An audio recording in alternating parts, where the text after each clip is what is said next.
Welcome to the mathematical space. এই লেসনগুলিতে আমরা কলনবিদ্যার অন্তর্গত সমস্ত চ্যাপ্টারকে আলোচনা করব। প্রথমেই কলনবিদ্যাকে আমরা তিনটি ভাগে ভাগ করে নিতে পারি: অবকলন, সমাকলন এবং অবকল সমীকরণ। যার মধ্যে সমাকলনকে আবার আমরা দুটো ভাগে ভাগ করতে পারি: অনির্দিষ্ট সমাকলন এবং নির্দিষ্ট সমাকলন। অনির্দিষ্ট সমাকলকে আমরা মোট চারটি ভাগে আলোচনা করব।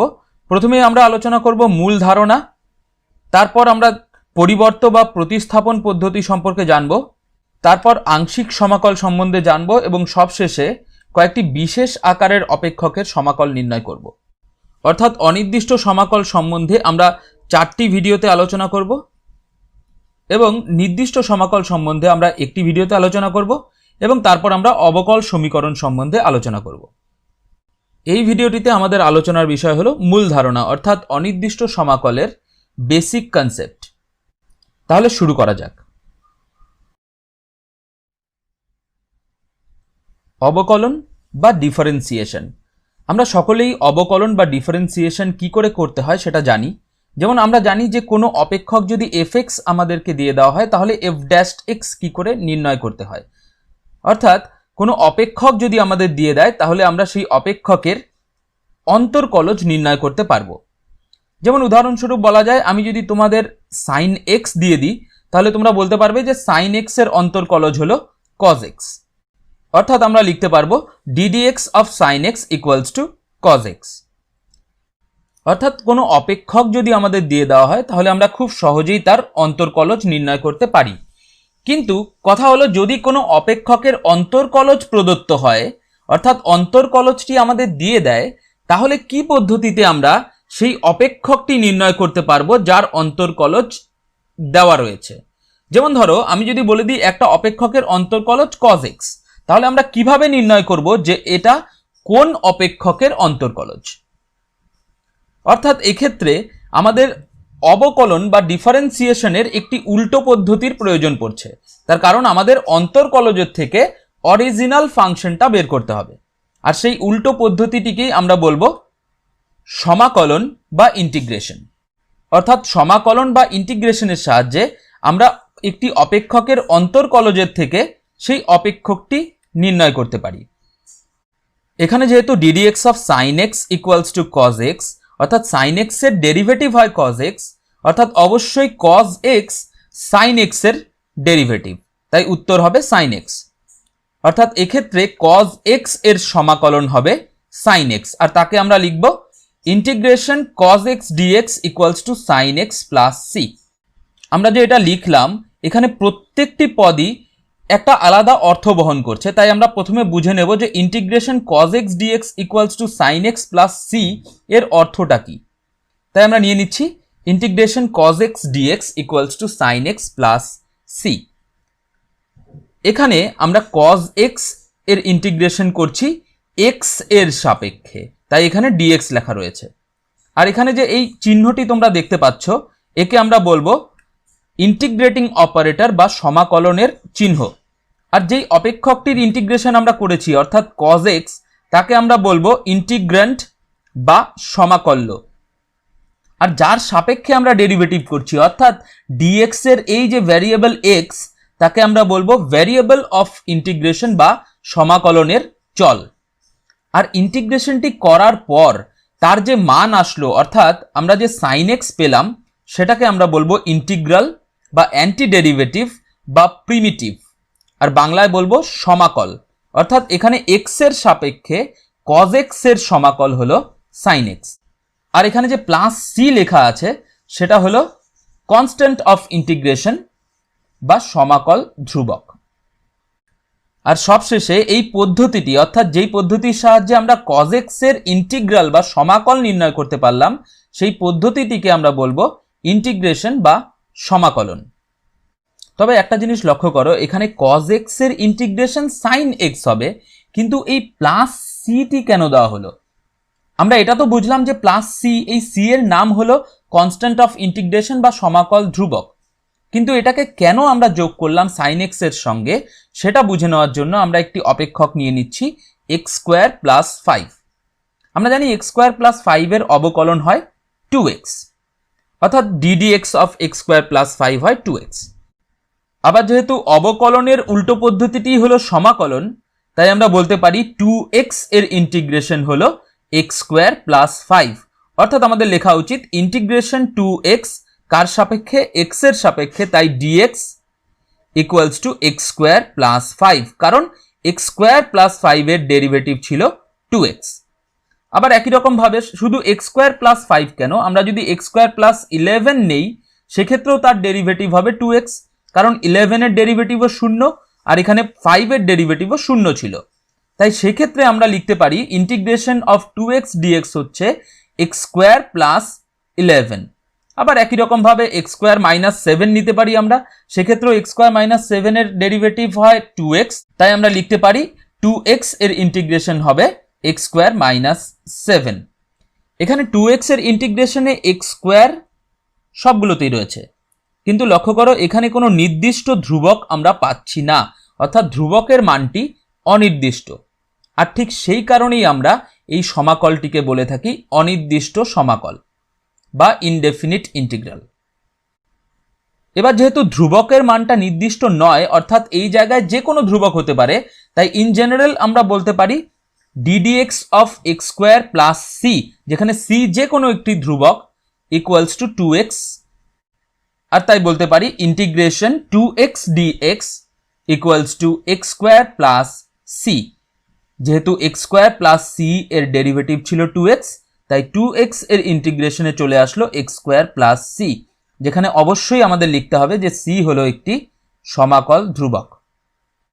এবার এই ধারণাটিকে ব্যবহার করে আমরা যদি সমাকলনের সংজ্ঞা লিখতে চাই তাহলে তা হবে, যদি একটি চল x এর সাপেক্ষে একটি অপেক্ষক g অফ x এর অন্তর্কলজ হয় f অফ x, তবে সেই একই চল x এর সাপেক্ষে f অফ x এর সমাকল হবে g of x plus c। অর্থাৎ g অফ x এর ডেরিভেটিভ যদি f অফ x হয় তবে f অফ x এর ইন্টিগ্রেশন হবে g of x plus c। অর্থাৎ ddx of g of x equals to যদি f অফ x হয় তাহলে আমরা লিখতে পারি integration of f of x with respect to x, অর্থাৎ dx equals two g of x plus c। এরপর সমাকলের কয়েকটি সাধারণ নিয়মাবলী রয়েছে, সেগুলো আমরা দেখে নেব। Number 1, integration k f x dx equals two k integration f of x dx, যেখানে k হলো একটি x নিরপেক্ষ ধ্রুবক, অর্থাৎ k এমন একটি ধ্রুবক যেখানে x থাকবে না।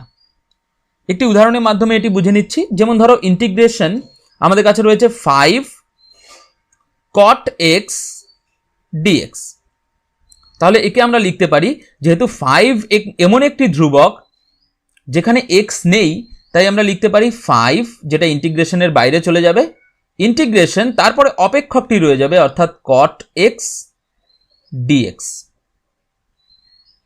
এরপর রয়েছে number 2, integration f of x plus minus g of x dx equals two integration f of x dx plus minus integration g of x dx। অর্থাৎ কোনো ইন্টিগ্রেশনের ভেতরে আমাদের যদি দুটো অপেক্ষক থাকে, যেমন ধরো tan x রয়েছে আর প্লাস 1/x রয়েছে dx, তবে আমরা দুটোকে আলাদা ইন্টিগ্রেশনে নিয়ে নিতে পারি। যেমন আমরা নিতে পারি ইন্টিগ্রেশন প্রথম অপেক্ষক অর্থাৎ tan x dx plus integration দ্বিতীয় অপেক্ষক অর্থাৎ 1/x dx। এক্ষেত্রে যদি মাইনাস থাকতো তবে অবশ্যই এখানে মাইনাস হয়ে যেত। এবার এই দুটি নিয়মকে অর্থাৎ নাম্বার 1 এবং 2 কে যদি আমরা একসাথে কম্পোজ করি তাহলে আমরা পাবো নাম্বার 3। এখানে n সংখ্যক অপেক্ষক f1 f2 f3 up to fn রয়েছে এবং প্রত্যেকটি অপেক্ষকের সঙ্গে গুণ আকারে n সংখ্যক x নিরপেক্ষ ধ্রুবক রয়েছে k1 k2 k3 up to kn। তাহলে একসাথেই আমরা প্রত্যেকটি অপেক্ষককে আলাদা ইন্টিগ্রেশনে নিয়ে যেতে পারবো এবং তার সাথেই প্রত্যেকটি ইন্টিগ্রেশনের ক্ষেত্রে এই যে ধ্রুবকগুলো রয়েছে সেগুলোকে বাইরে বের করে দিতে পারবো। এই নিয়মাবলীগুলির পর আমরা কিছু মৌলিক সমাকল সম্পর্কে আলোচনা করব। এখানে আমরা এক্স্যাক্টলি 10টি মৌলিক সমাকল সমূহ পাবো। এই 10টি মৌলিক সমাকল সমূহকে ব্যবহার করেই আমরা পরবর্তীতে এই চ্যাপ্টারের প্রত্যেকটি অঙ্ক করতে পারবো। Number 1, integration x to the power n dx equals to x to the power n plus one by n plus one plus c, যেখানে n not equals to minus one এবং এন হলো একটি এক্স নিরপেক্ষ ধ্রুবক।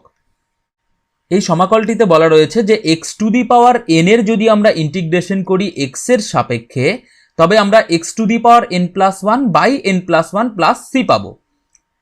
আর এটিকে প্রমাণ করার জন্য আমরা এই ডান দিকটিকে যদি ডেরিভেটিভ করে দেখাতে পারি যে ডান দিকের ডেরিভেটিভটি হলো x to the power N, তাহলে আমাদের প্রমাণ হয়ে যাবে। অর্থাৎ এর প্রমাণ করতে হলে আমরা ডিডিএক্স অফ নিয়ে নিলাম এই ডান দিকের অপেক্ষকটি, অর্থাৎ x to the power n plus one by n plus one plus c. আবার আমরা জানি এখানে প্লাস রয়েছে, তাই ডিডিএক্স আলাদা হয়ে যেতে পারে, অর্থাৎ ডিডিএক্স অফ প্রথম অপেক্ষক পেয়ে গেলাম প্লাস ডিডিএক্স অফ আমরা পেলাম সি। এবার এন প্লাস ওয়ান এটা একটি ধ্রুবক, তাই ওয়ান বাই এন প্লাস ওয়ানকে আমরা বাইরে বের করে নিতে পারি, আর রয়ে গেল d d x of x to the power n plus one plus d d x of c. C একটি ধ্রুবক, আর আমরা জানি ধ্রুবকের ডেরিভেটিভ হয় শূন্য, অর্থাৎ এখানে পেলাম one by n plus one into x to the power n plus one. আমাদের কাছে সূত্র ছিল d d x of x to the power n হয় n into x to the power n minus one, অর্থাৎ পাওয়ারটা সামনে চলে আসে আর পাওয়ার এক কমে যায়। এখানে পাওয়ার রয়েছে এন প্লাস ওয়ান, তাই এন প্লাস ওয়ান সামনে চলে আসলো into x to the power এক কমে গেছে, অর্থাৎ x to the power n. এখানে এন প্লাস ওয়ান যদি আমরা কেটে দিই তাহলে আমরা পাচ্ছি x to the power n. আর তাই আমরা বলতেই পারি যে এই x to the power n এর ইন্টিগ্রেশন হবে যার ডেরিভেটিভ আমরা করেছি ঠিক তাই। এবার এই ফর্মুলাটিতেই যদি আমরা এন এর স্থানে শূন্য বসিয়ে দিই তাহলে আমরা পাবো এখানে x to the power zero, এখানে zero plus one by zero plus one. আবার x to the power zero হচ্ছে ওয়ান, তাই আমরা পেয়ে যাচ্ছি ইন্টিগ্রেশন ওয়ান ডিএক্স অর্থাৎ dx equals to x to the power zero plus one অর্থাৎ one by one, তাই এক্স প্লাস সি। এই ফর্মুলাটিকে আমরা আলাদাভাবে মনে রাখবো, কারণ আমরা যে ক্ষেত্রেই ইন্টিগ্রেশন ডিএক্স পাবো তখন আর এই ফর্মুলাটি ব্যবহার করব না, তোমরা ডাইরেক্ট লিখবে এক্স প্লাস সি। আবার ধরে নাও কোনো অঙ্কের ক্ষেত্রে আমরা পেতে পারি ইন্টিগ্রেশন ফাইভ ডিএক্স, সেক্ষেত্রে ফাইভ একটি ধ্রুবক, তাই ফাইভ বাইরে চলে যাবে তোমরা জানো, আর রয়ে যাবে ইন্টিগ্রেশন ডিএক্স যা হলো এক্স, তাই তোমরা ডাইরেক্ট লিখতে পারো ফাইভ এক্স প্লাস সি। আবার ইন জেনারেল যদি আমরা যে কোনো সংখ্যা ধরে নিই, যেমন ধরো x to the power two d x, তবে সেক্ষেত্রে এই ফর্মুলাটি ব্যবহার করলে হবে x to the power two plus one by two plus one. তাই এই ফর্মুলাটি মনে না রেখে তোমরা জাস্ট মনে রাখবে যে x to the power two রয়েছে, তাই এক্স এর পাওয়ার এক বেড়ে যাবে, অর্থাৎ টু এর থেকে এক বেড়ে গেলে থ্রি, বাই হয়ে যাবে ঠিক সেই পাওয়ারটি, অর্থাৎ এক্স এর পাওয়ার যা আছে নিচেও ঠিক তাই যাবে প্লাস সি। একই রকম ভাবে যদি integration x to the power suppose 71 d x বের করতে হয় তাহলে আমরা পেয়ে যাব এক্স টু দি পাওয়ার 71 এর এক বড় অর্থাৎ 72 বাই 72 প্লাস সি। একই রকম ভাবে ঋণাত্মক নম্বরের ক্ষেত্রেও যদি আমাদেরকে দেয় dx by x to the power 3 তাহলে আমরা পেয়ে যাব integration x to the power minus 3 dx, যাকে আমরা লিখে দেবো x to the power minus 3 plus 1 অর্থাৎ মাইনাস 2 বাই মাইনাস 3 প্লাস 1 অর্থাৎ মাইনাস 2 প্লাস সি। এরপর number 2 integration d x by x equals to log of mod x plus c. এক্ষেত্রেও আমরা ddx of ডান দিকটা নিয়ে নিলাম অর্থাৎ লগ অফ মড এক্স। এবার তোমরা দেখো লগের মধ্যে মড এক্স রয়েছে, আর আমরা জানি মড এক্স এর ডেফিনেশন হলো mod x equals to x হয় যখন এক্স গ্রেটার ইকুয়ালস টু 0, আর মড এক্স এর মান মাইনাস এক্স হয়ে যায় যখন এক্স লেস দেন 0। তাই যখন এক্স গ্রেটার ইকুয়ালস টু 0 তখন মড এক্স এর জায়গায় আমি বসিয়ে দিয়েছি এক্স, আর যখন এক্স লেস দেন 0 তখন হবে মাইনাস এক্স। এবার যদি আমরা ডেরিভেটিভ করি, লগ এক্স এর ডেরিভেটিভ আমরা জানি 1 by x into chain rule apply করলে এক্স এর ডেরিভেটিভ হয়ে যায় 1 প্লাস সি, যেহেতু একটি ধ্রুবক তাই সি এর ডেরিভেটিভ 0। একই রকম ভাবে লগ অফ মাইনাস এক্স এর ডেরিভেটিভ হবে 1 by minus x into chain rule apply করলে মাইনাস এক্স এর ডেরিভেটিভ হয় মাইনাস 1 প্লাস সি এর ডেরিভেটিভ 0। এবার প্রথম ক্ষেত্রে আমরা পাচ্ছি 1 বাই এক্স ইন্টু 1 অর্থাৎ 1 বাই এক্স, আর দ্বিতীয় ক্ষেত্রে মাইনাস মাইনাস ক্যান্সেল করলে আমরা পাবো 1 বাই এক্স, অর্থাৎ উভয় ক্ষেত্রেই এর ডেরিভেটিভ হচ্ছে 1 বাই এক্স। আর তাই আমরা পাচ্ছি integration d x by x equals to log of mod x plus c. এবার আরেকটি জিনিস লক্ষ্য করো, আগের ফর্মুলাটিতে যখন আমরা x to the power n এর ইন্টিগ্রেশন পেয়েছিলাম তখন সেখানে লেখা ছিল n নট ইকুয়ালস টু -1, অর্থাৎ আমরা ইন্টিগ্রেশন x টু দি পাওয়ার যদি -1 dx থাকে তবে এই ফর্মুলাটি ব্যবহার করতে পারবো না। তার কারণ এখানে যদি আমরা এই ফর্মুলাটি ব্যবহার করি আমরা পাবো x to the power -1 plus 1 by -1 plus 1 plus c, আর যেহেতু -1 প্লাস 1 ইকুয়ালস টু 0 তাই আমরা পাচ্ছি x to the power 0 by 0 plus c, যা অসংজ্ঞাত। আর তাই n এর ভ্যালু যদি -1 হয় তবে আমরা এই ফর্মুলাটি ব্যবহার করব না, কিন্তু যদি n এর ভ্যালু -1 হয় তবে আমরা কিভাবে ইন্টিগ্রেশন করব। যেমন দেখো এখানে যদি n এর ভ্যালু -1 হয় তবে আমরা পাচ্ছি x টু দি পাওয়ার -1, যা হলো 1 বাই x, আর তার জন্যই আমাদের পরের ফর্মুলাটি রয়েছে ইন্টিগ্রেশন dx বাই x, অর্থাৎ প্রথম ফর্মুলায় যদি n এর জায়গায় -1 হয়ে যায় তবে আমরা এই 2 নম্বর ফর্মুলাটি ব্যবহার করব। আরেকটা জিনিস লক্ষ্য করো, যখন অবকলনের ক্ষেত্রে আমাদের ddx অফ log x দেওয়া থাকতো তখন তার অবকলন আমরা লিখতাম 1 বাই x, কিন্তু সেক্ষেত্রে 1 বাই x এর ইন্টিগ্রেশন হওয়া উচিত log x, কিন্তু আমরা এখানে লিখছি log অফ mod x। তার কারণ মনে রাখবে log x তখনই সংজ্ঞাত হয় যখন x গ্রেটার দেন 0, x 0 বা লেস দেন 0 হলে log x সংজ্ঞাত হয় না। এবার যেহেতু ডেরিভেটিভের ক্ষেত্রে log x প্রশ্নে প্রদত্ত থাকতো তাই অবশ্যই log x সংজ্ঞাত ছিল, তাই আমরা শুধু 1 বাই x লিখে দিতাম। কিন্তু এবার ইন্টিগ্রেশনের ক্ষেত্রে যখন 1 বাই x dx আমাদেরকে দেয়া থাকবে তখন অবশ্যই আমরা জানি না যে x ধনাত্মক নাকি ঋণাত্মক। সেটা না জেনেই যদি আমরা log x লিখে দিই তবে সেক্ষেত্রে যদি x ঋণাত্মক হয় তবে এখানে আমার log অসংজ্ঞাত হয়ে যাবে। তাই log যাতে অসংজ্ঞাত না হয়ে যায় তাই এখানে একটা mod দিয়ে দিতে হয় প্লাস c। এরপর number 3, integration e to the power mx dx equals to e to the power mx by m plus c। একেও প্রমাণ করার জন্য আমরা ডান দিকের ডেরিভেটিভ নিয়ে নিলাম। এখানে 1 বাই m ধ্রুবক তাই বাইরে চলে গেল, আমরা পেলাম ddx of e to the power mx plus ddx of c। এখানে 1 বাই m রয়ে গেছে, আর e to the power mx এর ডেরিভেটিভ আমরা জানি e এর ডেরিভেটিভ যা হয় তাই থাকে, তাই e to the power mx এর ডেরিভেটিভ ও e to the power mx ই থাকবে। সঙ্গে চেইন রুলের জন্য আমরা পাবো ইনটু mx এর ডেরিভেটিভ যা হলো m প্লাস c এর ডেরিভেটিভ অর্থাৎ 0। এখানে m যদি আমরা ক্যান্সেল করে দিই আমরা পাচ্ছি e to the power mx, অর্থাৎ e to the power mx এর ইন্টিগ্রেশন হবে এই ডান দিকের অপেক্ষকটি। এখানে যদি m এর জায়গায় আমরা 1 বসিয়ে দিই, m এর জায়গায় যদি আমরা এখানে 1 বসিয়ে দিই তাহলে আমরা পাবো integration e to the power x dx equals to e to the power x by 1, অর্থাৎ e to the power x plus c। In general যদি অন্য কোনো অপেক্ষক থাকে e এর পাওয়ারে, যেমন ধরো e টু দি পাওয়ার আমরা যদি পেয়ে যাই 5x dx, তবে সেক্ষেত্রে তোমরা e to the power 5x এর integration e to the power 5x লিখবে। এবার e to the power 5x এর যখন আমরা ডেরিভেটিভ করতাম তখন কি করতাম, তখন আমরা e to the power 5x এর derivative e to the power 5x রেখে দিতাম আর তার সাথে চেইন রুলের জন্য ইনটু 5 করে দিতাম, অর্থাৎ ডেরিভেটিভের ক্ষেত্রে আমরা 5 ইনটু করতাম। এবার ইন্টিগ্রেশনের ক্ষেত্রে সেই 5টি আমরা ইনটু না করে এখানে ডিভাইড করে দেব, আর সাথে থাকবে প্লাস c।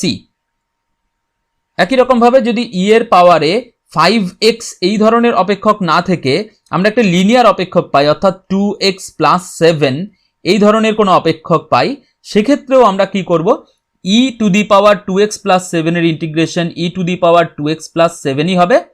একে ভাগ করে দেব, যেমন ডেরিভেটিভের ক্ষেত্রে 2 দিয়ে গুণ করতাম, এক্ষেত্রে 2 দিয়ে ভাগ করে দেব প্লাস c। এরপর রয়েছে number 4, integration a to the power mx dx equals to a to the power mx by m log a plus c, যেখানে a গ্রেটার দেন 0 এবং a নট ইকুয়ালস টু 1 এবং m নট ইকুয়ালস টু 1 হলো একটি x নিরপেক্ষ ধ্রুবক। এবার a greater than 0 হওয়ার কারণ হচ্ছে আমরা জানি log অফ a, এখানে log a সংজ্ঞাত তখনই হবে যখন a একটি ধনাত্মক সংখ্যা, তাই a অবশ্যই গ্রেটার দেন 0 হতে হবে। আবার a যদি ইকুয়ালস টু 1 হয়ে যায় তাহলে এখানে আমরা পাবো log 1 যা হয়ে যাবে 0, আর তাই এই পুরো অপেক্ষকটি অসংজ্ঞাত হয়ে যাবে, তাই 1 হতে পারে না। আবার যদি m যদি 0 হয়ে যায় সেক্ষেত্রেও আমরা হরে শূন্য পেয়ে যাচ্ছি, আর তাই m নট ইকুয়ালস টু 0। এই ফর্মুলাটিকেও প্রমাণ করতে হলে আমরা ddx অফ ডান দিক নিয়ে নিলাম। এখানে 1/m log a একটি ধ্রুবক, তাই এটাকে বাইরে নিয়ে গেলাম, আর আমরা পাচ্ছি ddx of a to the power mx plus ddx of c। এখানে 1/m log a রয়ে গেছে, into a to the power mx এর ডেরিভেটিভ আমরা জানি a to the power mx into m log a plus c এর derivative হলো 0। এখানে m log a cancel হয়ে যাবে, আর আমরা পাবো a to the power mx, অর্থাৎ a to the power mx এর ইন্টিগ্রেশন এই ডান দিকের অপেক্ষকটি। এখানে যদি আমরা m এর জায়গায় 1 বসিয়ে দিই, তবে সেক্ষেত্রে আমরা পাবো integration a to the power 1 into x, অর্থাৎ integration a to the power x dx equals to a to the power 1 into x, অর্থাৎ a to the power x by 1 into log a, অর্থাৎ log a plus c। এছাড়াও in general যদি আমরা কোনো ধ্রুবক যেমন 2 two the power suppose আমরা 5x dx পাচ্ছি, তবে সেক্ষেত্রে আমরা এটিকে পুরোপুরি উপরে লিখে দেব, অর্থাৎ 2 টু দি পাওয়ার 5x থাকবে উপরে, নিচে এই যে 5 সংখ্যাটি আছে অর্থাৎ x এর সহগ সেটা লিখে আমরা লিখে দেব log এই বেস অর্থাৎ 2 প্লাস c। আরেকটি উদাহরণ নিয়ে নিচ্ছি, যেমন ধরো 7 to the power 3x minus 5 রয়েছে আমাদের কাছে dx, একে আমরা লিখতে পারি 7 to the power 3x minus 5 by এখানে x এর সহগ কত রয়েছে 3, তাই নিচে 3 আসবে, সাথে থাকবে log অফ বেস যা হলো 7 প্লাস c। এরপর number 5, integration sin mx dx equals to minus cos mx by m plus c। এখানেও এটিকে প্রমাণ করার জন্য আমরা ddx of right hand side নিয়ে নিলাম। এখানে মাইনাস 1/m একটি ধ্রুবক, তাই বাইরে চলে গেল, আমরা পাচ্ছি ddx of cos mx plus ddx of c। এবার মাইনাস 1/m রয়ে গেছে, এবার cos mx এর ডেরিভেটিভ আমরা জানি minus m sin mx plus c এর ডেরিভেটিভ হলো 0। এখানে মাইনাস মাইনাস প্লাস হয়ে যাবে, আর m ক্যান্সেল করে দিলে আমরা পাবো sin mx, অর্থাৎ sin mx এর ইন্টিগ্রেশন হবে minus cos mx by m plus c। এবার এখানে যদি m এর জায়গায় আমরা 1 বসিয়ে দিই, তবে সেক্ষেত্রে আমরা পাবো ইন্টিগ্রেশন sin 1x অর্থাৎ sin x dx equals to minus cos x by 1 অর্থাৎ cos x প্লাস c। এখানে সাধারণভাবে যদি আমাদের কোনো integration sin suppose 7x dx করতে দেওয়া হয়, তাহলে আমরা লিখে দেব sin x এর ইন্টিগ্রেশন হয় মাইনাস cos x অর্থাৎ মাইনাস cos 7x হবে। এবার 7 দিয়ে ডেরিভেটিভের সময় গুণ করতে হতো, এখন কি করতে হবে ভাগ, অর্থাৎ ভাগ 7 প্লাস c। আবার একই রকম ভাবে যদি ইন্টিগ্রেশন আমাদের দেওয়া হয় সাইন একটা লিনিয়ার ফ্যাক্টর যেমন 3 মাইনাস 4x dx, তবে আমরা লিখব সাইনের ইন্টিগ্রেশন হয় মাইনাস কস, তাই মাইনাস কস যা আছে ঠিক তাই 3 মাইনাস 4x ভাগ 3 মাইনাস 4x এর ডেরিভেটিভ যা হলো মাইনাস 4 প্লাস সি। শুধু মনে রাখবে আমরা ডেরিভেটিভের ক্ষেত্রে গুণ করি আর ইন্টিগ্রেশনের ক্ষেত্রে ঠিক একই সংখ্যা দিয়ে ভাগ করব। এরপর number 6, integration cos mx dx equals to sin mx by m plus c। এখানেও প্রমাণ করার জন্য আমরা ddx of right hand side নিয়ে নিলাম, 1/m ধ্রুবক বাইরে চলে গেল, ddx of sin mx plus ddx of c। এবার 1/m sin mx এর ডেরিভেটিভ হয় m cos mx plus c এর ডেরিভেটিভ হয় 0, অর্থাৎ m ক্যান্সেল করলে আমরা পেয়ে যাচ্ছি cos mx, অর্থাৎ cos mx এর ইন্টিগ্রেশন হবে এই ডান দিকের অপেক্ষকটি। এবার যদি m এর স্থানে একই রকম ভাবে আমরা 1 বসিয়ে দিই, তবে সেক্ষেত্রে একটা পার্টিকুলার আনসার আমরা পাচ্ছি যা হলো cos x dx এর integration equals to sin x plus c। এই জায়গাটি তোমরা বিশেষভাবে মনে রাখবে যে আমরা যখন sin x এর ডেরিভেটিভ করতাম তখন সেটা আসতো cos x, আর যখন cos x এর ডেরিভেটিভ করতাম তখন সেটা আসতো মাইনাস sin x, অর্থাৎ sin x এর ডেরিভেটিভ ছিল পজিটিভ, cos x এর ডেরিভেটিভ ছিল নেগেটিভ, কিন্তু এক্ষেত্রে সেটা একেবারে উল্টো হয়ে গেছে। এখানে ইন্টিগ্রেশন হয় sin x এর negative cos x, sin x এর ডেরিভেটিভ পজিটিভ ছিল কিন্তু ইন্টিগ্রেশন নেগেটিভ, আবার cos x এর ডেরিভেটিভ নেগেটিভ ছিল কিন্তু ইন্টিগ্রেশন হয়ে গেছে পজিটিভ sin x। এখানে ইন জেনারেল যদি আমাদের দেওয়া হয় ইন্টিগ্রেশন cos 9x dx, তাহলে আমরা খুব সহজে লিখে দেব cos এর ইন্টিগ্রেশন sin, তাই sin 9x divided by 9 plus c। আবার একই রকম ভাবে কোনো লিনিয়ার ফ্যাক্টর যদি দিয়ে দেওয়া হয়, অর্থাৎ cos 11x minus 2 dx, তাহলে আমরা লিখে দেব cos এর ইন্টিগ্রেশন sin, অর্থাৎ sin 11x minus 2 divided by 11x minus 2 এর ডেরিভেটিভ অর্থাৎ 11 প্লাস c। এরপর number 7, integration sec square mx dx equals to tan mx by m plus c প্রমাণ করার জন্য একই রকম ভাবে ddx of right hand side নিয়ে নিচ্ছি। এখানে 1/m ধ্রুবক বাইরে চলে গেল, ddx of tan mx plus ddx of c, 1/m into tan mx এর ডেরিভেটিভ আমরা জানি m sec square mx plus c এর ডেরিভেটিভ হয় 0, এখানে m m ক্যান্সেল করলে আমরা পেয়ে যাচ্ছি sec স্কয়ার mx, অর্থাৎ sec স্কয়ার mx এর ইন্টিগ্রেশন হবে এই tan mx by m plus c। এখানেও যদি একই রকম ভাবে m এর স্থানে আমরা 1 বসিয়ে দিই, তবে সেক্ষেত্রে আমরা পাবো integration sec square x dx, কারণ m এর জায়গায় আমরা 1 বসিয়ে দিয়েছি, equals to tan x by 1 অর্থাৎ tan x প্লাস c। বা ইন জেনারেল আমাদেরকে যদি দেওয়া হয় integration sec square 9x dx, তাহলে আমরা লিখে দেব tan 9x by 9 plus c। আর যদি এখানে 9x এর স্থানে কোনো লিনিয়ার ফ্যাক্টর থাকে, যেমন 3x প্লাস 5 বা অন্য কিছু, তবে ঠিক আগের মতোই এই 3 দিয়ে আমরা ভাগ করে দেব। এরপর number 8, integration cosec square mx dx equals to minus cot mx by m plus c। এই সূত্রটিকে প্রমাণ করার জন্য আমরা ddx of right hand side নিয়ে নিচ্ছি। এখানে মাইনাস 1/m একটি ধ্রুবক, তাই বাইরে চলে গেল, ddx অফ cot mx পেলাম আমরা, plus ddx of c, minus 1/m ddx of cot mx আমরা লিখতে পারি minus m cosec square mx plus c, যেহেতু একটি ধ্রুবক তাই ডেরিভেটিভ 0। এবার মাইনাস মাইনাস প্লাস এবং m যদি আমরা ক্যান্সেল করে দিই, তাহলে আমরা পাবো cosec স্কয়ার mx, অর্থাৎ cosec স্কয়ার mx এর ইন্টিগ্রেশন হবে যার ডেরিভেটিভ আমরা করেছি, অর্থাৎ রাইট হ্যান্ড সাইড।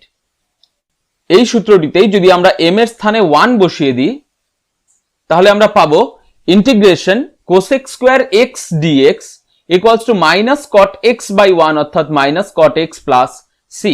এবং ইন জেনারেল যদি আমাদের অন্য কিছু দেওয়া থাকে, যেমন ধরো integration cosec square 11x dx, তবে সেক্ষেত্রে আমরা খুব ইজিলি লিখতে পারি যে cosec স্কয়ারের ইন্টিগ্রেশন হয় মাইনাস cot, তাই মাইনাস cot 11x বাই এই 11x এর ডেরিভেটিভ অর্থাৎ 11 প্লাস c।